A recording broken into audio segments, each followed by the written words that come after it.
Hello and welcome to a rather wet and windy read right now. Today we're coming to you from Dingle in County Kerry because we're on an adventure of a lifetime for our learner. Our learner's name is Anne Ryle, and although she's met the President of Ireland, Mary McAleese, she's never actually met Fungi the dolphin, and that's what she really wants to do. And here she is here. Anne, how are you? Good morning. Good morning. I'm getting to kiss so many people in this series, you wouldn't believe it. I tell you, it's fantastic. I've heard so much about you. I hope it was all good. Oh, fantastic. And here we are now on Read Right Now. Here I am.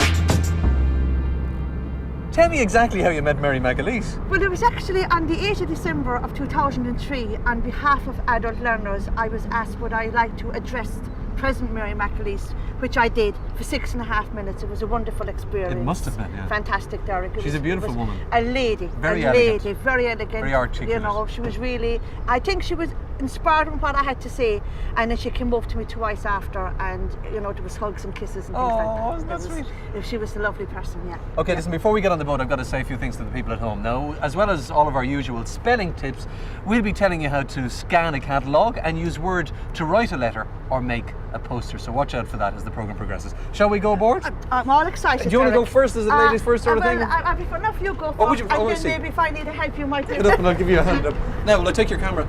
Put it in my pocket. Oh yeah, I'll have it there, yeah. Thank you, Derek. It's a bit windy today, isn't It isn't all. It's very, very dampish. We'll go in here and try and find out where the life jackets are, just in case we need them later on. No. Oh, it says life jackets under the seat, so that's good.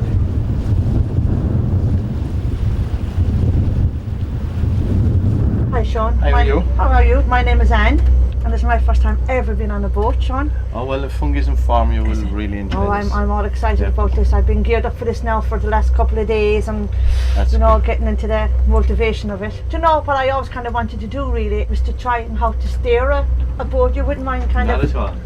So basically, just keep her going straight ahead. You can see the marker boys ahead. Right. Yeah.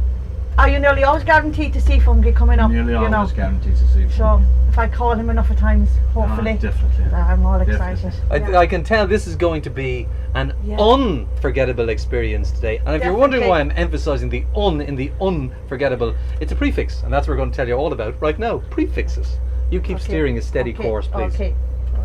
And Over this way now. over this way. Right.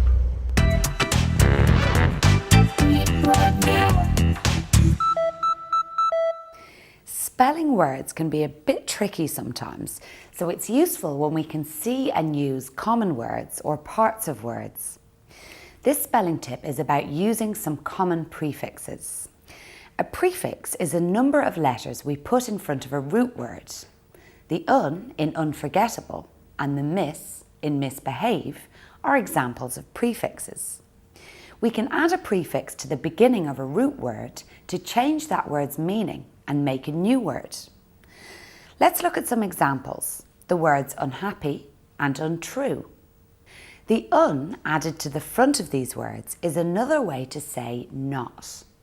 So, unhappy means not happy and untrue means not true. Do you get the idea? Let's have a look at some more words that have un at the start. Another way to say not lucky is unlucky. Another way to say not fit would be unfit. And unhealthy is the opposite of healthy. Let's look at some other words. Hear and mishear, print and misprint. Here we can see the prefix miss means to do something badly or wrongly. Listen out for un and miss at the start of some words, and you're halfway to spelling them. Now, before you set out on an adventure like this, you should take safety precautions. And as you can see here, we've got plenty of life jackets, enough for everybody on board. And these will help you keep afloat if you manage somehow to end up in the water. And in the same way, our Read Right Now workbook will keep you afloat during your learning. So if you want to get a copy of this book, all you got to do is go to a phone, a public phone, your friend's phone, your own phone, it doesn't matter, any phone, and dial the free phone number. It's 1-800 20 20 65. That's 1-800 20 20 65. Now you did it, didn't you? I did, of course. When did you do it actually? Well, actually, basically what I actually did was, first of all, it was on Radio Kerry that there was an adult learning centre in Tralee, and that's when I first kind of got my ear to it. Like, then I actually took down the phone number and I just had it in my bag, and then I just picked up and made my appointments. It was the best move I've ever made in my life. Well, what did you want to do? I wanted to learn how to read, write, spell, write a decent letter to my family, to my brother, friend. And were you very nervous starting off, because it was a new experience, a new adventure? Well, I was very nervous, Derek. I mean, like, basically, really, I mean, it was a daunting experience the first morning that I arrived in adult education. I mean, I remember going in the door and my feet, I was kind of trying to move, but I mean, I'll never forget it. And the 2 days previous before that, I mean, I'm 47 now, so I was 45 then. I went down to Eason's and just got my little pencil, rubber, ruler, little things that I needed, red pen, writing pen, and I was trying to look. Did you get a lunchbox? No, little things like that. No, a lunchbox I didn't get, and I didn't go that far yet. And do you think you've changed? Are you a better person? Are you a more accomplished person? Are you a more confident person? Well, definitely have changed, because I never thought I'd be in the middle of the sea today, here with you. Do other people view you differently now? Oh, of course. My brother Michael would be a person that I would always kind of turn to if I was in difficulty with maybe a bill or something like that I got. And I'd say, Michael, I know I don't own this, you know. I know I've paid my bill. And he'd say, come up and we'll discuss it. So now he says, I don't hear from you anymore. You know, when you have a problem, how come I don't hear from you anymore? But he was good. He was always there for me.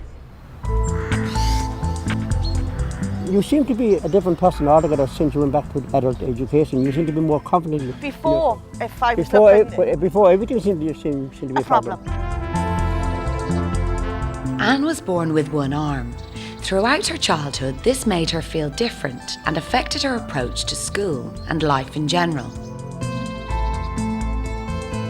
Having left school at 14 to take care of her mother, she didn't realise how much she missed literacy skills until she reached adulthood. For me, I would have loved to have went on to secondary school, first year, second year, third year, and achieved something out of my life. That didn't happen for me then, but that's my focus now. My focus is to do something with my life now. It's fair to say that you have no regrets or second thoughts about going back to adult education? No. I mean, if you think about what I have achieved since I went back, on the 8th of December last year, when Dr. O'Barney asked me to address President Mary McAleese for 6.5 minutes, and I did that, it was fantastic. There was actually a tape of President Mary McAleese in my speech. I didn't realise there was a tape. Well, that's actually down in Adult Education Centre in Motherwell. Yeah, and I would like to pick that up actually. Would you mind dropping me off? Well, I've got my first cert. I also got my tape of President Mary McAleese on the 8th of December of last year in Killarney. And I got my first cert I've ever got in my life, and I'm 47 years of age. And this is the first time that I'm actually going to open the cert and hopefully be able to read what it says. So it says Record of Achievement, NCVA, Award to Anne Ryle. From this, the sky is the limit for me. I will definitely think the sky is the limit. If I can get one, I can get 101. So I'm going to go away. I'm going home to my family. I'm so excited. I can't get it into the envelope. I'm going to look at my tape. I don't drink, but I think today I deserve a bottle of champagne. Oh, my family! Home from England. Brother George, nice to see you. How's things? Betty and Helen. Look what I got. Look what I got. What's that? My tape of President Mary McAleese in December 2003, the 8th of December, and my first cert I've ever got in my life. Oh, Anne, congratulations. Yeah. Oh, I think it's a brilliant achievement, Dan, what you've achieved. Now, when we go back to you when you were about 5, 6, 7, when I used to come home from England there via to see my lovely parents. Yes. And you wouldn't be going to school. And I'd say, Dad, why isn't Anne at school? And then he'd say, well, her little hand. And I said, Dad, that's nothing to do with her brain. Right. Okay. And I Right. said I wanted an education, there's no substitute for it. But if he was here now today, You'd be so proud. To be proud, proud, to be so he'd proud. be so proud of you know. Thank you. Oh, George, that's nice. Oh, So, good. I know what George is saying. I know maybe my hand did hold me back. Never Definitely again. not, no. President McAleese and ladies and gentlemen. My name is Anne Ryle and I returned back to education 12 months ago. I left school at the age of 14 years of age through family circumstances. I returned to education with the intentions of helping my daughter Jessica. I want her to have the opportunities that I never had. Just well down off you all. This came from this. This is my folder. This is my communications folder here that I'm showing you. There's 12 months work gone into that folder. Right. There's everything in it. My letter to my brother in Boston. Oh, all right, good, yeah. It's my first letter I've ever wrote him. Oh. It's fantastic that I have achieved it. I'm so happy that I could write to my own brother in Boston and told him how I feel. This letter, it means so much to me.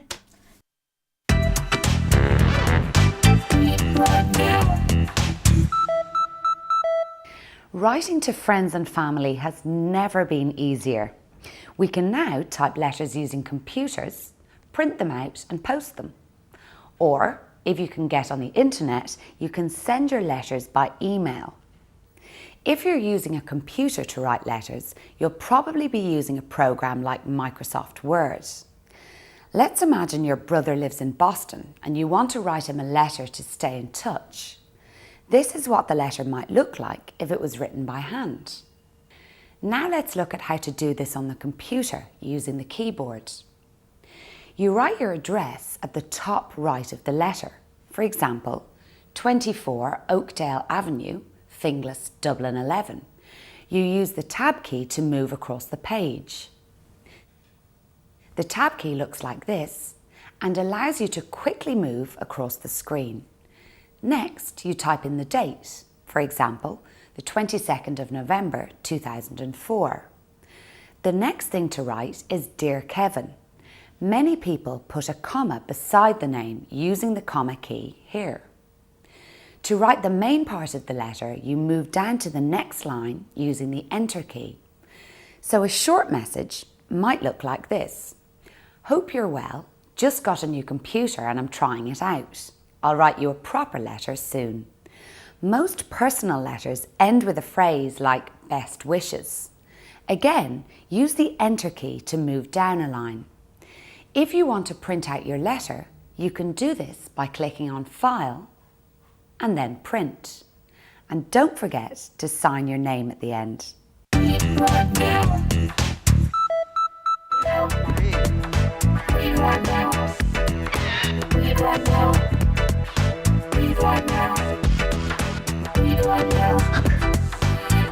now.